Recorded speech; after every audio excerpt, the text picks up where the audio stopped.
Hello, I'm Viet Cường. You're watching Thai Nguyen News. Now's today's headlines. Thai Nguyen completed the first stage of the entrance examination in 2012. The first 6-month briefing meeting of Vietnam's Farmers Association in the northern mountainous provinces. Sông Công Tao associates vocational training with building new rural areas.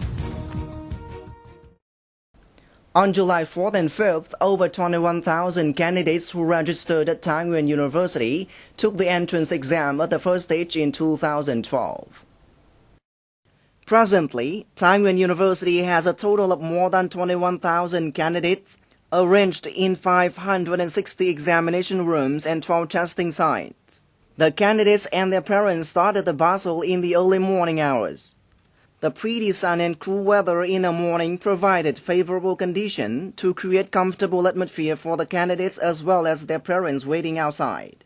In addition to the preparation of examination rooms in test sites, Thai Nguyen University, under the guidance of Thai Nguyen People's Committee, coordinated closely with other departments, particularly with the Provincial Police, the Provincial Military Command, to build security plan to ensure order and safety for the exam. A new point for this exam is that the candidates are allowed to bring the voice and picture recorders into the examination rooms, which only have the function of recording information, not to convey the information outside the exam room, and the users can only hear the sounds and watch images directly with other support equipment. However, recognized in some examination councils, not many candidates brought these devices into the examination rooms. Generally, the entrance exam at Thai Nguyen University at the first stage in 2012 occurred in a safe but strict way with no untoward happenings. On July 4th, the first 6-month briefing meeting on the development and evaluation of the peasant movement was held in Thái Nguyên by the Central Standing Committee of Vietnam's Farmers Association and Farmers Association from 15 northern mountainous provinces.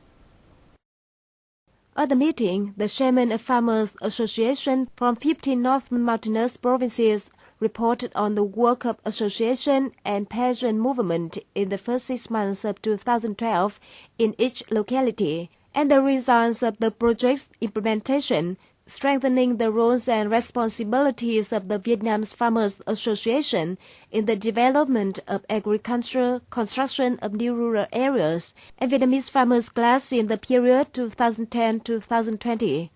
Report at the meeting, Farmers Association of Thai Nguyen Province showed advantages and disadvantages in organization of Congress at the grassroots level and preparation for Congress at district and provincial levels.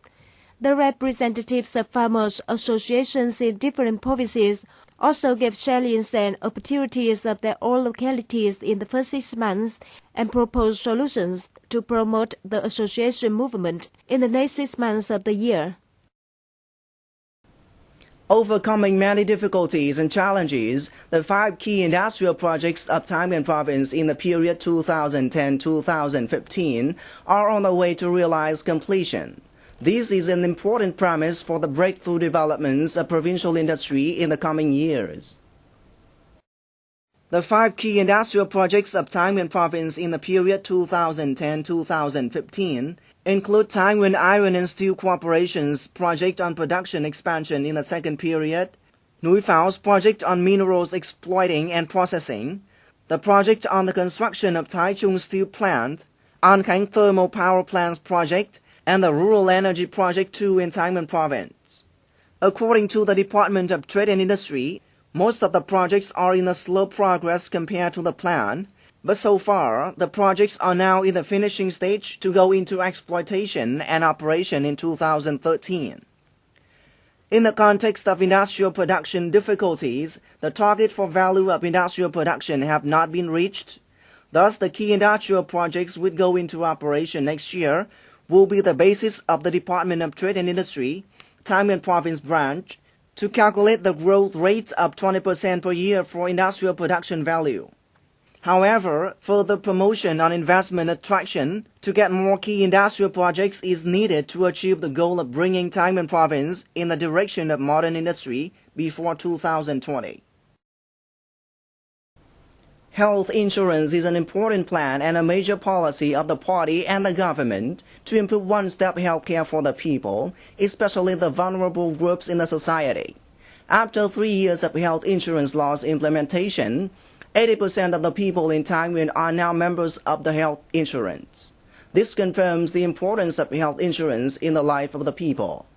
This success can be attributed to the great efforts of the social insurance sector in Thai Nguyen province. The members of the health insurance will enjoy high-tech services in healthcare establishments in the central, provincial and district levels. To protect the rights of all the members, the healthcare system by health insurance is continuously expanding at the communal levels. There are now 175 communal health stations in Thái Nguyên that perform medical health care to about 600,000 registered cardholders.